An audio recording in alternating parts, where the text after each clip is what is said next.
Voltamos aí à nossa aula e vamos voltar a falar a respeito dos argumentos que provam a existência de Deus. Então, nós falamos de alguns pressupostos, alguns pontos aí de que negam a existência de Deus, ok? Pelo menos o Deus, a forma que nós cremos com relação ao cristianismo. Mas vamos ver outras questões que provam a existência de Deus, tá? Nós temos, o primeiro ponto é o argumento ontológico. Vamos explicar. Então, a ideia principal desse argumento é que o homem traz a concepção de um ser totalmente perfeito e que é a mesma só por ter sido colocada na mente humana pelo próprio Criador. Então, o homem, em toda parte, tem a crença em um ser soberano, legislador, e que, por conseguinte, só pode ser Deus. Então, essa questão do ontológico é naquela máxima de que se nós hoje estamos aqui discutindo a respeito de Deus, então nós podemos ter certeza que ele existe, ok? Por exemplo, você já viu alguém discutindo sobre o caqueroquero de Topora Fora? Você já teve alguma discussão, você já participou de alguma discussão a respeito disso? Sim ou não? Não? Com certeza não, porque isso não existe. Então, nós vamos na predisposição de que, se nós já estamos discutindo a respeito dele, porque ele existe, tá? E fica, por que ele existe? Por que discutimos a respeito dele? Porque ele está intrínseco, né? A concepção de Deus tem a assinatura de Deus em nosso coração, no nosso interior, já está assinado a respeito de Deus. Então nós buscamos ele e falamos a respeito dele porque ele já está declarado dentro de nós, já está no nosso interior, tá bom? Então é um termo ontológico, nós cremos, nós falamos sobre um ser perfeito, um Deus perfeito, tá? Que criou tudo, tal. É claro que em alguns momentos, isso é bem interessante a gente dar uma paradinha para falar, nós vemos algumas pessoas combatendo isso, mas não porque isso não seja verdade, mas porque, de certa forma, as pessoas foram meio que impactadas por alguma coisa que aconteceu na vida, tá? Porque, de repente, se Deus é o dono da vida, aí a pessoa perdeu um ente querido, aí ela passa a desacreditar em Deus e fala que Deus não existe, porque Deus, se ele é um Deus perfeito e cuida de todos, porque não cuidou desse ente querido meu. Então vai dentro dessa linha de pensamento, ok? Grande parte. A maioria das pessoas que hoje, né, seguem uma linha de pensamento contrária a Deus é porque tiveram algum impacto nesse sentido com relação à sua vida. Mas por quê? Porque também não entendiam Deus da forma que ele deveria ser entendido. Okay? Conhecia Deus somente de ouvir falar, mas não de realmente caminhar com ele. Por esse motivo tinha os pressupostos errados a respeito de Deus. Ok? Então, existem muitas pessoas que têm essa questão aí que eu falei. Mas vamos falar mais sobre a existência de Deus. Vamos lá. Argumento cosmológico. Então, a razão defende que o universo deve ter tido um início entre si, tá? Pois todo efeito deve ter uma causa suficiente.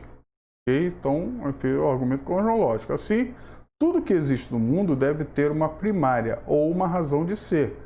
E esta razão só pode ser Deus. Então, as pessoas falam, né, a ciência ela traz até essa teoria do Big Bang, né, onde existiu uma massa antes de tudo acontecer, onde o universo, antes do universo acontecer, existiu uma massa inerte e ela, em determinado momento, ela explodiu, dando origem ao universo. Aí quando se pergunta à ciência, mas tudo tem um início, não tem? Tem. Quem criou essa massa? Quem que deu start para essa massa começar a se movimentar? E nós temos alguns elementos, não sei se você já viu, né, aqueles, umas bolinhas penduradas, né? tipo umas 5 bolinhas. Você puxa a bolinha, solta e ela começa a bater, a outra. Aí fica aquele movimento ali, né? Indefinidamente não, porque uma hora vai parar, mas você fica muito tempo ali naquele movimento, tá? É, é claro que houve a necessidade de ter aquele primeiro movimento para que houvesse a sucessão de movimentos, certo? Se existir uma massa uniforme, inerte no nada, tá? Ela, para ter esse start, a temperatura começar a subir nela, foi necessário alguém pegar o primeiro átomo e rodar, né? Mas essa massa, quem criou isso? Da onde veio essa massa? Tá? Então, tudo isso só cai numa resposta. Deus. Tá? Porque não tem resposta. Tá? Não tem uma resposta. Ok?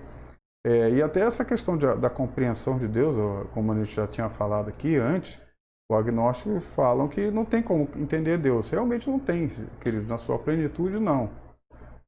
Como que nós, seres finitos, né, que estamos aí vivendo, caminhando no ponteiro dos relógios, como nós, seres assim, vamos entender algo que nunca teve início e nunca terá fim? A gente não consegue entender isso. Tá? Não tem como entendermos. E dentro da minha pequena mente, né, dentro da pequenez dos meus pensamentos, eu às vezes fico até pensando, será que um dia realmente a gente vai conseguir entender isso? A palavra eu sei que 1 Coríntios 13 fala que um dia hoje vemos como espelho, mas amanhã veremos como se estivesse face a face. Mas, sei lá, é complicado, um negócio complicado mesmo para se entender. Ok? Por isso a gente não deve ficar nos debruçando naquilo que Deus não nos revelou, aquilo que Deus não nos deu, né, para entendermos. Porque se a gente tentar fazer isso, a gente não vai compreender de forma alguma. Existe uma historinha, né? Hoje eu estou com 2 historinhas, mas essa agora é fictícia, né? Só de fundo moral. A outra que eu contei foi algo real. Mas existe um homem que ele começou a ter todos esses pensamentos aí.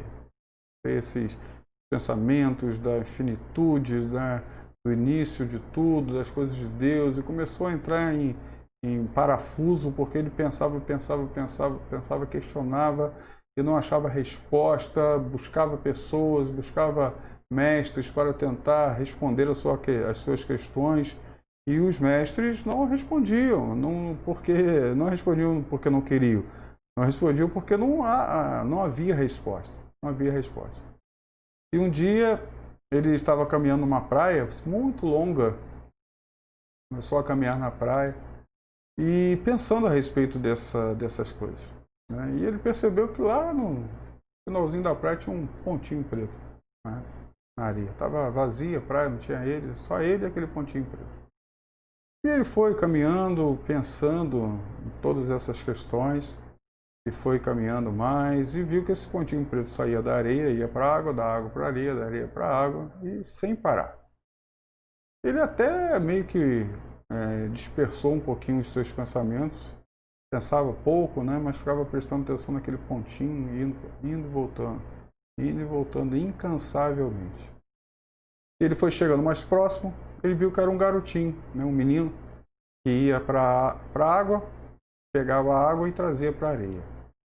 E ele foi chegando mais próximo ainda, ele percebeu o que o menino estava fazendo. O menino tinha feito um buraco na areia, buraco com o dedo, e ele ia lá dentro da água, né, pegava, enchia a mão com água, trazia, enchia o buraquinho com água, e o buraco se enchia e logo depois a areia sugava a água e a água sumia.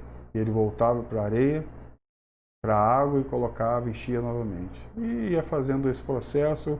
E o cara ficou parado ali, deixou até de pensar, de estar com aqueles pensamentos. Ele parou, ficou olhando o garoto e chegou um momento que ele não aguentou mais e disse assim: meu filho, já entendeu, já viu o que você está fazendo? O garoto olhou para ele e disse assim: sim. Mas você já percebeu que é impossível você conseguir encher esse buraco? Eu estou vendo você vindo, botando água, botando água, botando água. Sempre que você bota água, a água some. Você busca de novo, ela some. é impossível encher esse buraquinho. Aí o garoto olhou para ele e disse assim: é mais fácil eu encher esse buraco com toda a água do oceano do que o Senhor descobrir todos os segredos de Deus. Então, queridos, essa é uma historinha, né? Para ilustrar realmente isso. Nós não temos como descobrir tudo de Deus. Não temos que saber, não temos como saber tudo de Deus.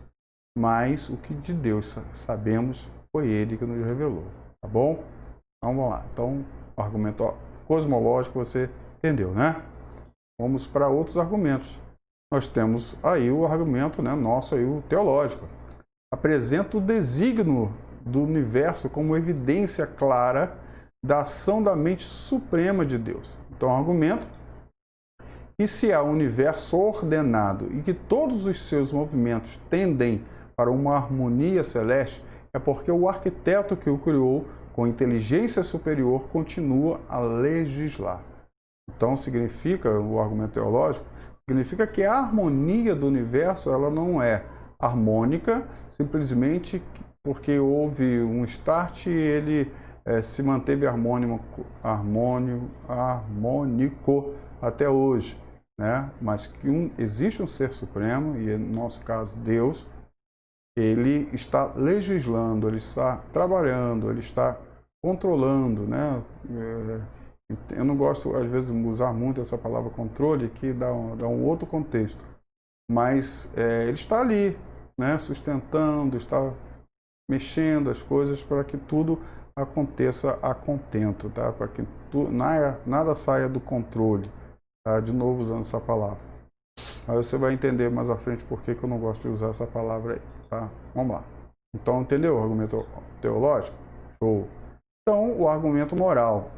O homem tem por sua natureza uma consciência moral, em que é capaz de distinguir o bem e o mal. Quando faz o bem, ela o aprova. Quando faz o mal, ela o condena.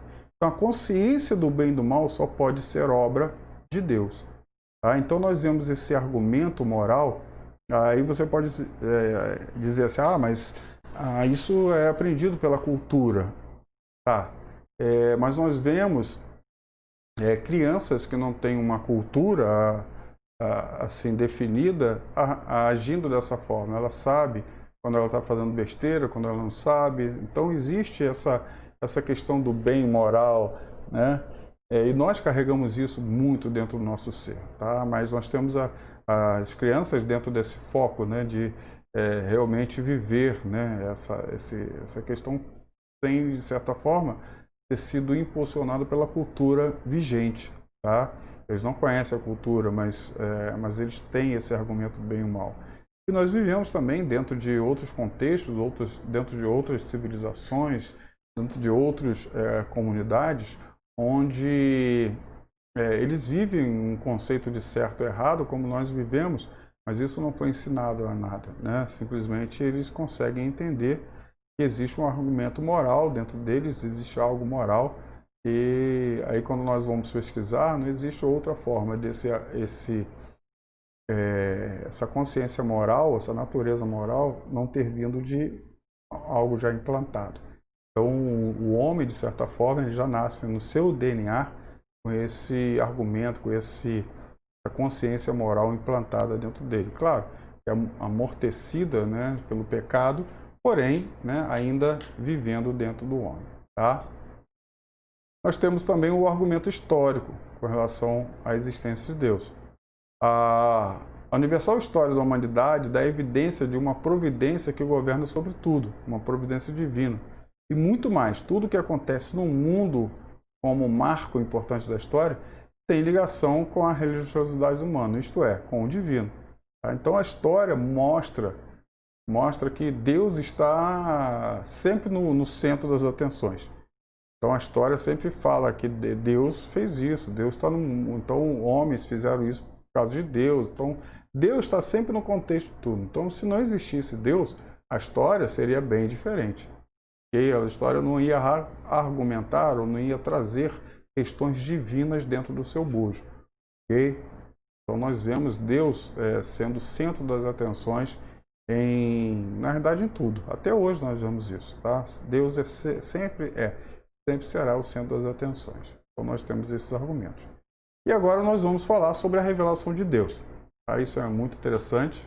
Deu para entender essas questões da existência e não? É claro que existem outros argumentos, né, que nós poderíamos trazer aqui à tona, mas esses são os principais e dá bastante base para que entendamos essa existência. Ok? Então, vamos lá, vamos com relação à revelação de Deus. Então, Deus revelado na natureza. Então, o texto que nós já lemos, que já falamos aqui, né? Deixa eu pegar a Bíblia aqui para nós falarmos ele, né? Eu vou ler só um texto que está em Romanos 1, tá?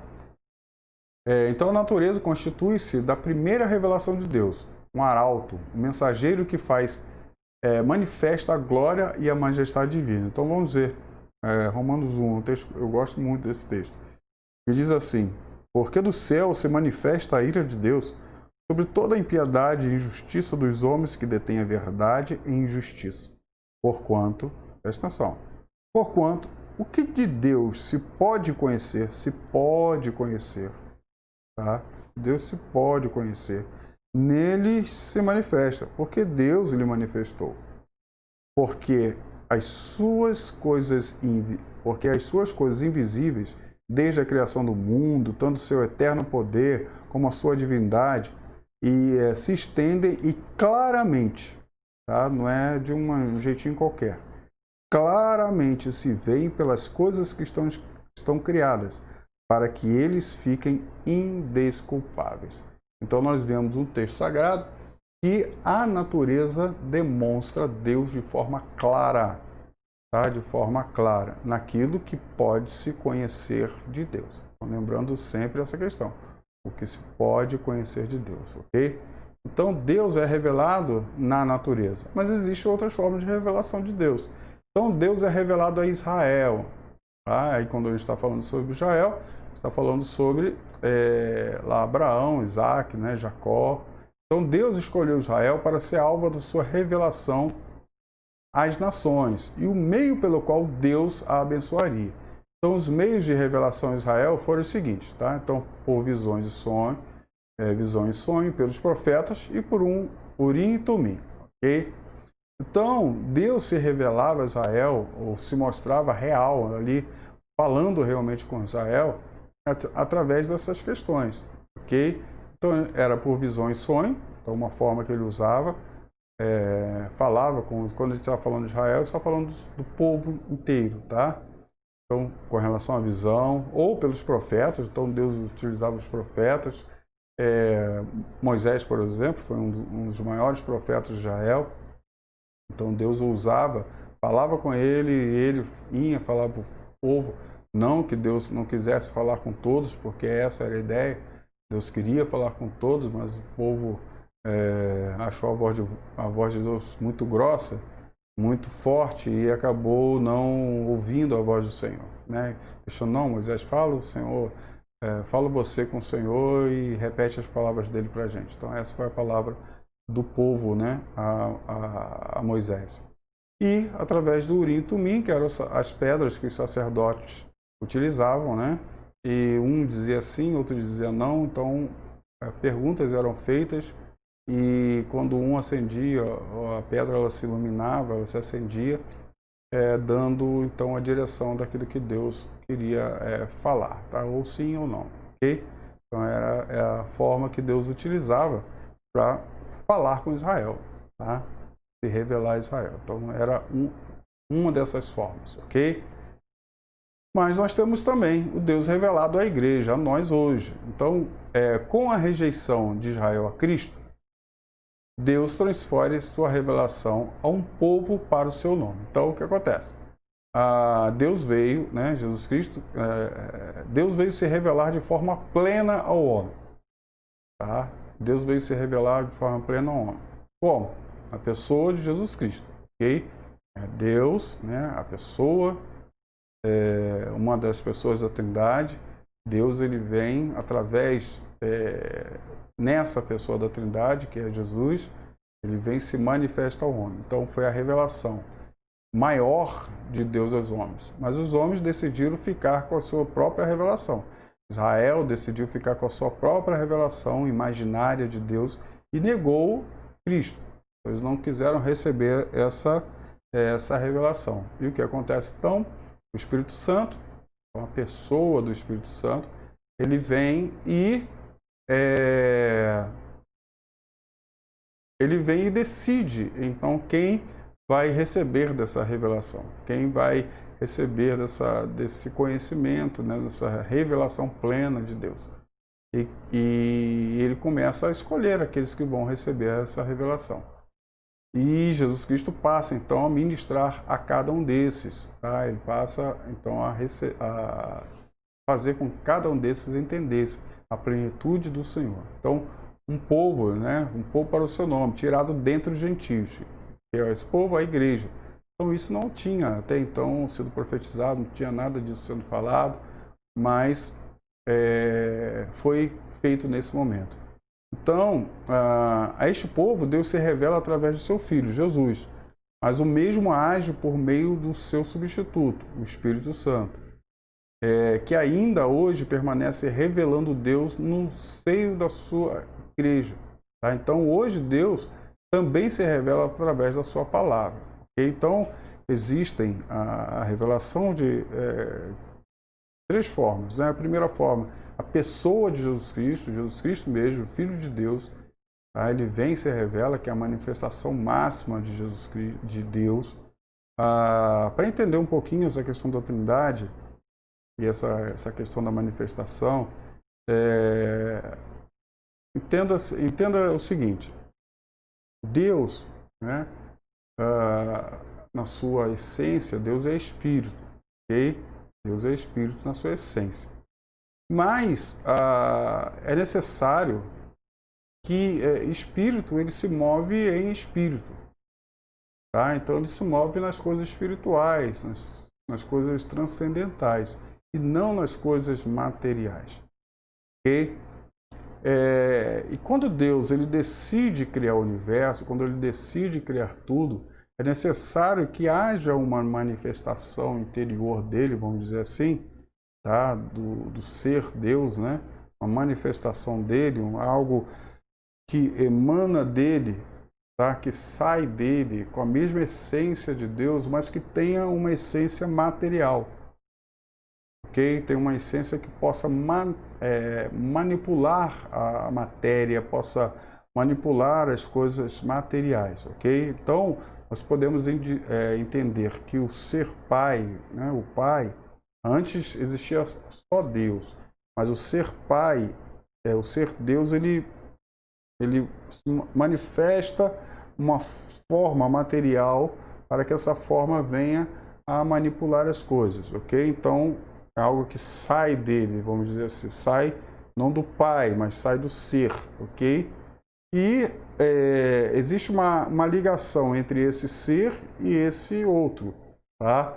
Então, essa manifestação é o Espírito Santo, que sai do ser primário, ok? Então, nós temos aí o que nós chamamos de Trindade. Nós temos o que fica aqui do ser principal, né? Nós chamamos de Pai. Tá? É daqui que procede toda a vontade, todo o pensamento, tudo aquilo que se entende, né? Tudo aquilo que há na essência do ser Deus. Okay? Então nós temos o Filho, que é aquilo que é a essência do Pai. Ele quer realizar, quem faz? O Filho. Por isso nós vemos João 1. O princípio era o verbo. O que é verbo? Né? A questão logos. O verbo é a palavra, mas também é aquilo que exerce função. Tá? Aquilo que é ação. Então, no princípio era o verbo. O verbo estava com Deus. Tá? Estava com Deus, o verbo era Deus. Então, da mesma essência, da mesma substância. Estava com Deus e era Deus. Tudo foi feito por ele e através dele. Então, sem ele, nada do que existe seria criado. Então, Filho, tá? O Filho, essa parte que sai do ser, né? Pai, agora, vamos dizer esse nome, ele é que manipula a existência, as coisas que existem, as coisas materiais. O Pai está na questão espiritual, ok? O Espírito Santo é algo que une tudo isso aí, tá? Aí o que acontece? Esse ser aqui, ele desce, ok? Ele desce, vive entre nós, morre e volta aos céus, tá? Mas ele volta aos céus com o objetivo: preparar lugar para aqueles que estavam aqui na terra que creriam nele, certo? Ou seja, a igreja. Mas esses que creriam neles, eles são espirituais, são espíritos ou são materiais? Materiais. Então é necessário que esse que está aqui, que mexe nas coisas materiais, ele retorne para criar coisas materiais para que esses que aqui estão vivam, tá? E quando ele faz isso, ele não pode deixar esses aqui órfãos. Aí o que acontece? O Espírito Santo, que também é Deus, ele vem e fica tomando conta da terra, mas de uma forma específica, tomando conta da terra dentro daqueles que decidiram se entregar ao Senhor de forma plena. Tá? Então nós vemos o Espírito Santo vivendo na terra, em nós, ok? Em nós, chamada igreja. Então nós vemos Deus revelado à igreja, e a cada dia, né, por exemplo, o que está sendo falado hoje aqui, né, para você, talvez seja algo que você não tenha entendido, ou algo que você não conseguiu compreender, mas que hoje está sendo dada uma outra revelação, ou uma revelação a você, que você ainda não tinha entendido e compreendido. Ok? Show? Vamos lá, vamos continuar. Então nós temos aí a questão da natureza de Deus. Deixa eu beber uma aguinha.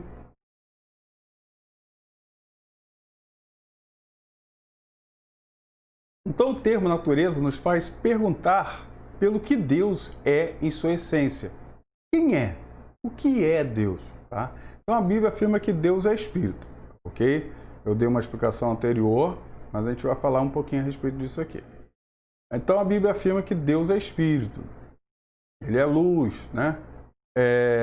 Essas expressões retratam a natureza essencial de Deus, enquanto que as expressões Deus é amor, Deus é justiça expressam a sua personalidade, tá bom? Então, nós começamos a entender Deus, né, de uma forma mais legal, tá? Deixa eu voltar aqui um pouquinho. Então, o que nós falamos? Deus, né? Deus é Espírito, ok? Então, Deus, na sua totalidade, né, ele é Espírito. Então, essas expressões retratam a natureza essencial de Deus. Tá? E uma coisa importante, eu falei essa questão de que Jesus Cristo é a parte material, vamos dizer assim, ou que manipula a parte material, ok? E nós temos a outra parte, Deus Pai e o Espírito Santo. Eles continuam sendo espíritos. Só há uma forma do Espírito Santo habitar dentro do homem. Porque se o homem ele for somente material, o Espírito Santo, que é espírito, ele não consegue habitar no homem. Então é necessário que haja no interior do homem uma casa espiritual. Quando nós nascemos de novo, lembra que a palavra do Senhor fala, eis que tudo se fez novo, nos é dado novo espírito. O espírito que nós tínhamos antes, ele era um espírito sim, que entrava em contato com as coisas espirituais, mas um espírito que estava ligado à materialidade. Mas o espírito novo que nós recebemos é um espírito agora ligado às coisas celestiais, ok? Uma casa perfeita para a habitação do Espírito Santo. Okay? Então, a partir desse momento, o Espírito Santo passa a habitar no homem. Mas em qual local do homem? Vamos dizer assim, no seu espírito, ok? Porque é um local espiritual, tá? Deu para entender? Depois, se não der, você manda WhatsApp para mim, manda e-mail e a gente conversa com mais detalhes para que talvez possa explicar um pouquinho melhor isso para você. Então vamos lá. Vida de Deus. A vida de Deus é muito interessante. Então, vida para a ciência é a perfeita consciência, correspondência entre órgão e ambiente. Porém, isso não define plenamente esse termo. Quando se refere a Deus, o termo significa muito mais que isso, visto que Deus não tem ambiente. Então, a vida de Deus é a sua atividade de pensamento, sentimentos e vontade. É o movimento total e íntimo do seu ser, que o capacita a formar propósitos sábios, santos e amorosos. Então, a vida de Deus é uma vida apenas no sentido existencial, como o é a da natureza. É uma vida em si mesmo. Tá? Em Deus, os fatores da força e condições são ilimitados ou infinitos. Então, Deus é vida e o princípio é a fonte da vida. Então, vamos lá. Então, quando a gente fala vida, a gente está olhando, né, para o nosso dia a dia, aquilo que nós falamos de vida, tá? Aquilo que nós falamos de vida aqui na Terra. Então, nós passamos, né, hipoteticamente, vou explicar, mas a gente passa a viver, né, no momento em que fomos concebidos, tá? Então, houve lá a relação entre papai e mamãe, ok? Nós fomos concebidos, célula-ovo, cria-se a célula-ovo, ok? Então, ela vai crescendo, vai chegar ao embrião, o embrião vai indo. Então, no momento onde a célula-ovo já existe ali, já existe vida dentro do seu ambiente, tá? Então, nós temos ali um órgão, nós temos a correspondência daquele ser que ele está vivendo naquele ambiente onde ele foi plantado. Deus independe disso, tá? Deus não precisa disso, Deus não precisa desse ambiente.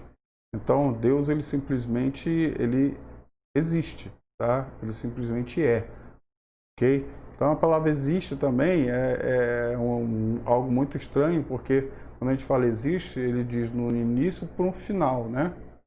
Tem um início, né, da existência, mas Deus não existe, então, porque ele nunca teve início, né?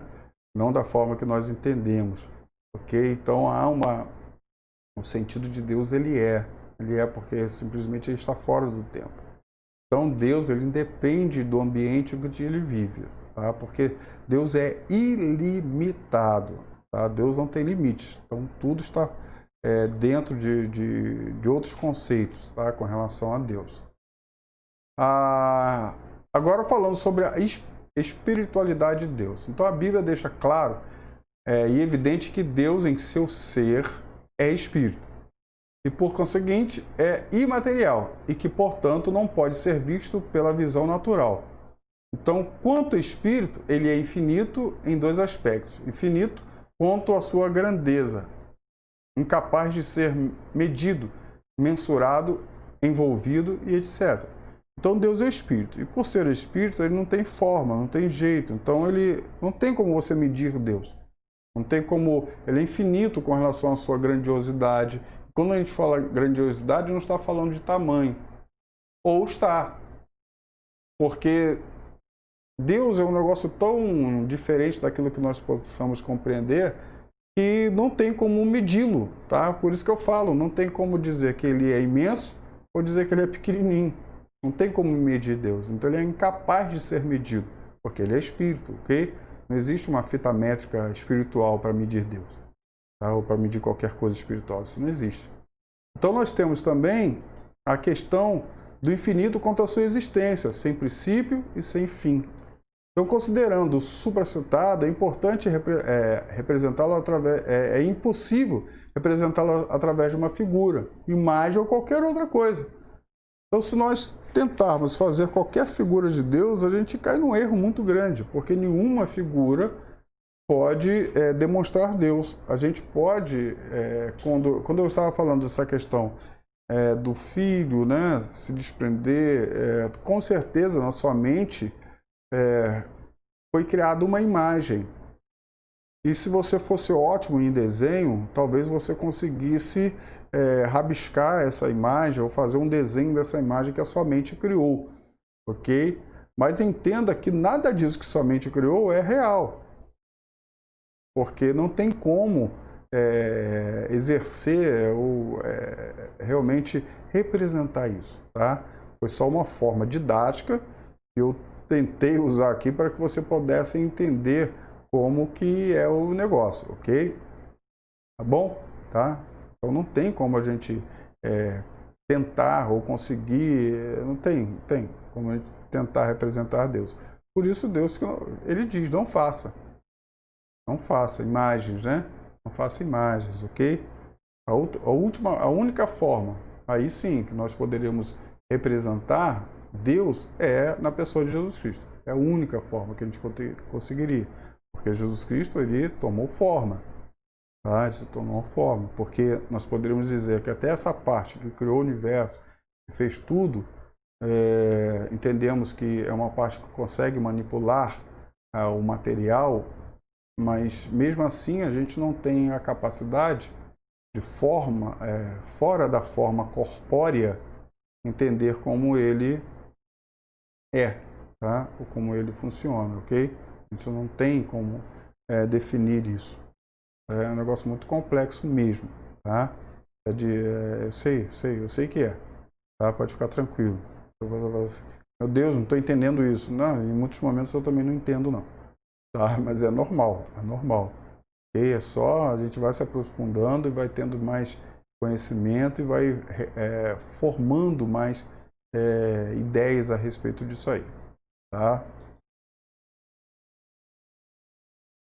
A realidade espiritual de Deus é interrogada, ou o que significam os termos físicos ou humanos aplicados a Deus?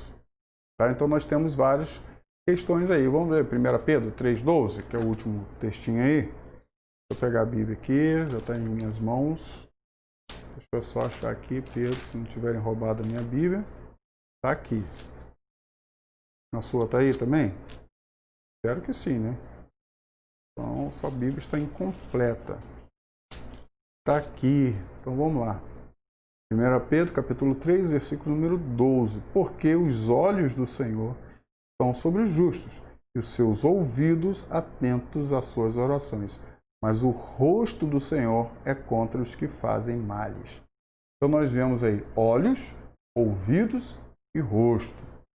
Tá? Então, o termo que nós vemos aqui, né, falando a respeito, Pedro falando a respeito dos olhos, ouvidos e o rosto, é claro, queridos, que quando nós colocamos esses termos, ele é impossível a nós, às vezes, representarmos ou falarmos a respeito de Deus se não usarmos esses termos humanos para tentar de uma forma muito simples falar a respeito de Deus. Então, são expressões e termos antropomórficos, tá? Então, essa ocorrência são chamados antropomorfismo, que é a prática de se referir a Deus dando-lhes características e membros humanos.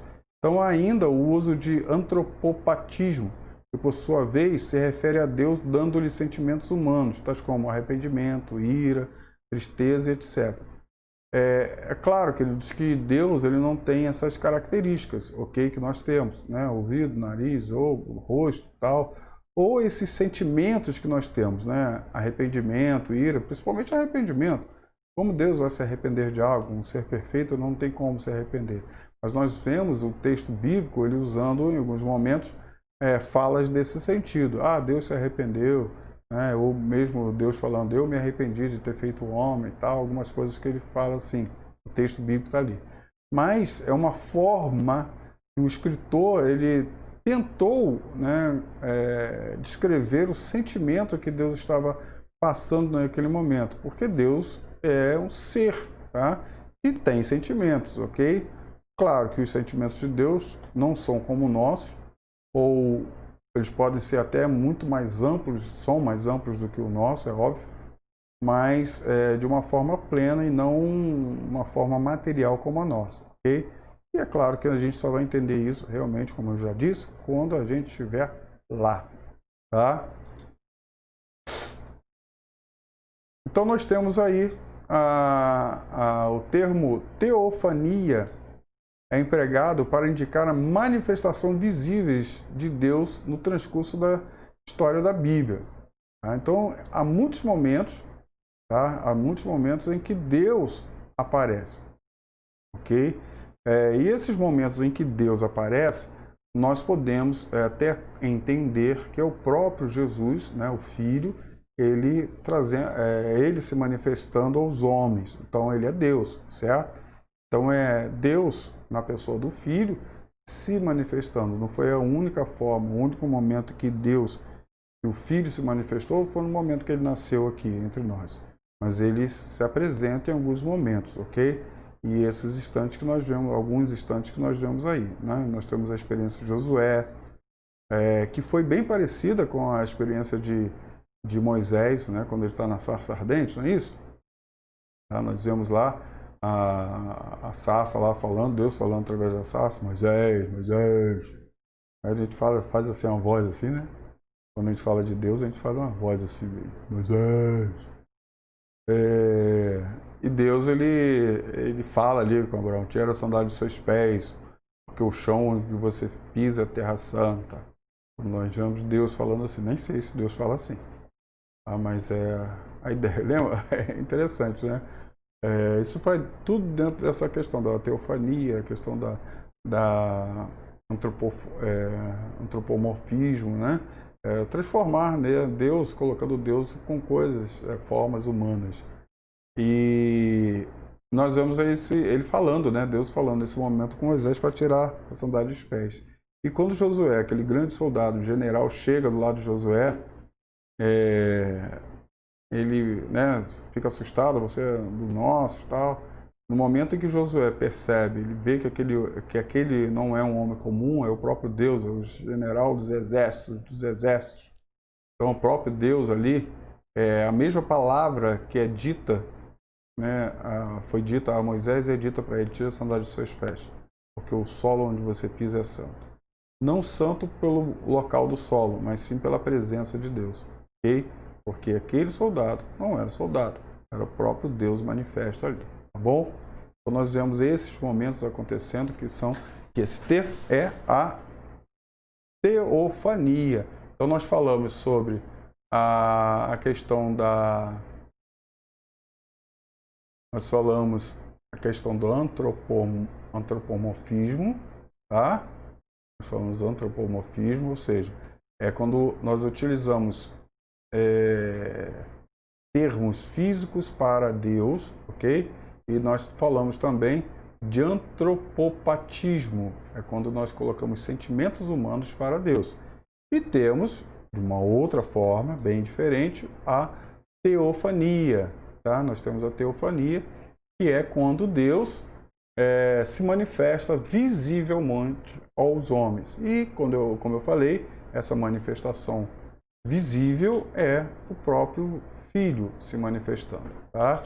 Não vou falar Jesus, porque Jesus é o nome que ele tomou, né, quando esteve aqui, ok? Tá? Deu para entender? Claro que deu. É fera. Aí nós temos a personalidade de Deus. Então, pode-se definir personalidade como existência dotada de autoconsciência e de autodeterminação. Então, personalidade, ela está dentro dessa questão da autoconsciência. Então, se há uma autoconsciência, se há algo pensante, então há personalidade. Então, a personalidade é constituída de 3 elementos: o intelecto, a faculdade de pensar, a sensibilidade, ou seja, a faculdade de sentir, e a volição, o poder de vontade, ou seja, livre-arbítrio. Então, personalidade tem esses 3 itens aí, ok? O intelecto, a sensibilidade e a volição, tá? Então, a Bíblia estabelece a personalidade de Deus devido a alguns seguintes, tá? Por ele possuir características e propriedades da personalidade. Então, nós vemos Deus se irando, tá? Nós vemos Deus ficando triste, com ira, o amor, ódio. É claro, como eu já falei, isso tudo é antropopatismo, tá? Claro que Deus, ele não sente como nós sentimos, o sentimento de Deus não é exatamente como o nosso sentimento, mas há o sentimento divino, sim, ok? Por ser dado a ele nomes que revelam personalidade. Então, Jeová, né, isso aqui é muito legal. Então, Jeová é um dos nomes mais importantes pelo qual o Senhor se tem feito conhecer. Tá? Isso é super legal. Elohim é o Deus criador, enquanto que Jeová é o Deus da aliança com a criação. Então, a combinação do nome Jeová com outros resulta no que se chama atributos jeovísticos. Né? Então, nós vamos ver alguns aí. Então, deu para entender. Nós temos aí a palavra Jeová e temos a palavra Elohim. Tá? Elohim é até interessante a gente falar a respeito desse termo Elohim, porque Deus, ele é um só Deus, certo? Então, se a gente fosse falar Deus, né, como ser único e o nós chamaríamos de El. Okay? Então, mas nós chamamos de Elohim. Elohim, quando tem esse finalzinho, Rim aí, é um plural, você coloca a palavra no plural. Então, eu poderia te falar deuses, né? Mas não no sentido de ser vários deuses, porque Deus é trino. Então, é Deus Pai, Deus Filho, Deus Espírito Santo. Elohim, ok? É interessante nós pensarmos, entendermos até essa questão dos nomes, nesse sentido. Mas essa questão de Jeová é muito legal, tá? É muito legal nós entendermos. Porque ele é apresentado pelos seus nomes, tá? Deixa eu ficar diminuindo pequenininho aqui. Então nós vemos aí, eu sou, tá? Então a palavra Jeová, Yahvé, né? Ou Yahvé, é eu sou. Na realidade, a forma que nós de tentar escrever essa palavra, tá? Na verdade, não conseguimos nem escrever ela direito. É necessário colocar algumas vogais ali que não existem para tentar escrevê-la de uma forma plena, tá? Mas, tá lá, Jeová é eu sou. Então, Jeová Jireh. Então, a palavra Jireh significa prover. Então, o Senhor, né, eu sou o provedor. Então, Jeová é eu sou, ok? Então, Jeová, eu sou. Então, Jireh, provedor. Eu sou o provedor. Eu sou a provisão. Então, o Senhor proverá. Ok? Jeová, Nissi. Então, Jeová, eu sou. Nissi, nossa bandeira. Então, Jeová é a minha bandeira. Eu sou a sua bandeira. Rafá é cura, é Sara. Tá? Então, a palavra Rafá é cura, curar. Então, eu sou a cura, o Senhor que sara. E por aí vai. Jeová Shalom, o Senhor é a paz. Jeová Ra, o Senhor é o meu pastor. Jeová Tseknu, o Senhor, justiça nossa. Jeová Sabaoth. Então, T não fala não, tá? Ele dá aquela engasgada no T quando se fala Sabaoth. Você corta, né?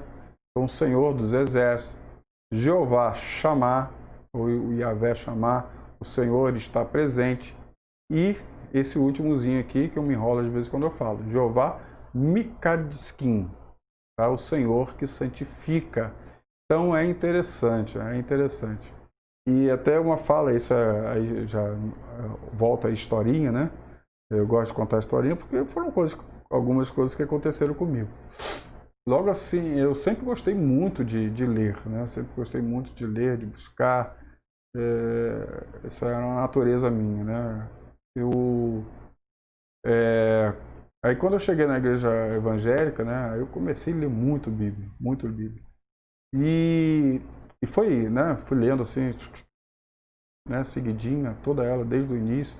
Aí chega lá em Gênesis, né? Em Êxodo, né? Quando Deus fala, né? Eu sou, é o meu nome. Caraca, eu parei e fiz assim, que nome esquisito. É um nome muito esquisito. É um nome muito esquisito, muito estranho, tá? Mas isso só com a Bíblia na mão, né? Sem os estudos e tal. Mas eu achei, poxa, um nome muito estranho. Eu sou. Por que eu sou? Por que eu sou? Aí eu estava em Gênesis, né? Estava aqui, né? Em Gênesis não, em Êxodo, está em Êxodo 3 aqui. Aí eu continuei lendo, né? Continuei lendo. Aí, a próximo momento em que ele fala, né, a questão de eu sou é aqui, tá? Em Êxodo 15, 26. Aí eu parei e fiquei assim, uai, meu Deus. Aí depois ele vem aqui para esse texto aqui e ele fala o eu sou de novo, mas com outro termo. E aí eu entrei naqueles momentos profundos nossos. Não sei se você já teve esse momento, né, de introspecção, onde você busca o Senhor fala contigo assim, de uma forma transcendental, né? Aí eu fiquei parando, assim, entronizando essa questão do eu sou. E foi muito bonito, foi muito bonito. Eu falando, querido, meu nome é tudo, eu sou tudo aquilo que você precisa. Se você precisar de cura, eu sou. Se você precisar de paz, eu sou. Se você precisar de um pastor, eu sou. Se você precisar de alguém para lutar as suas guerras, eu sou. Se você precisar que eu esteja aí do seu lado, presente agora, eu sou.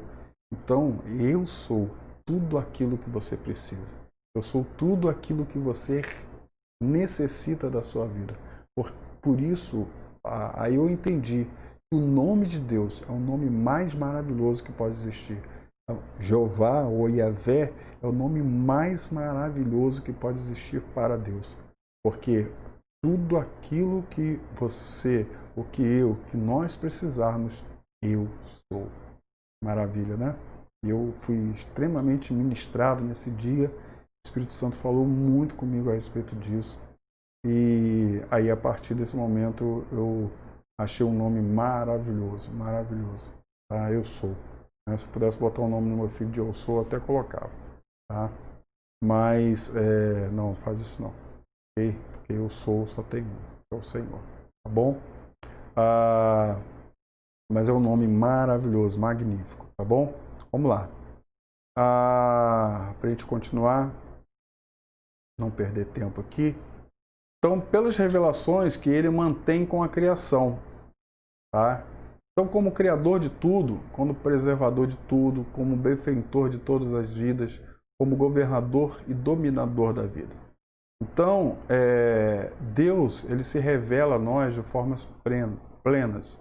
Deus, ele vem a cada momento, a cada instante, se dirigir a nós. Ele se revela. Então, houve todos esses momentos de revelações. Nós conseguimos entender a pessoa de Deus. É claro que nós vamos a cada momento compreender mais, porque Deus ele não não cessa de se revelar.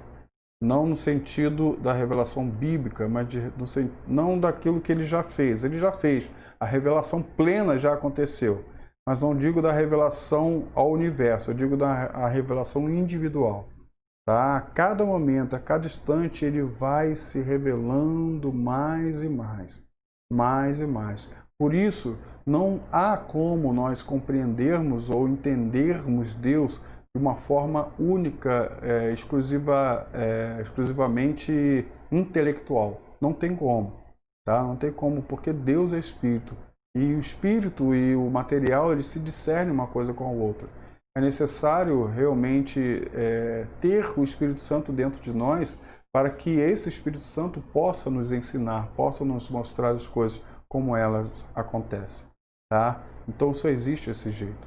E a cada dia que nós buscamos mais o Senhor, mais e mais nós vamos aprendendo dessa revelação e vamos tendo dessa revelação em nosso interior.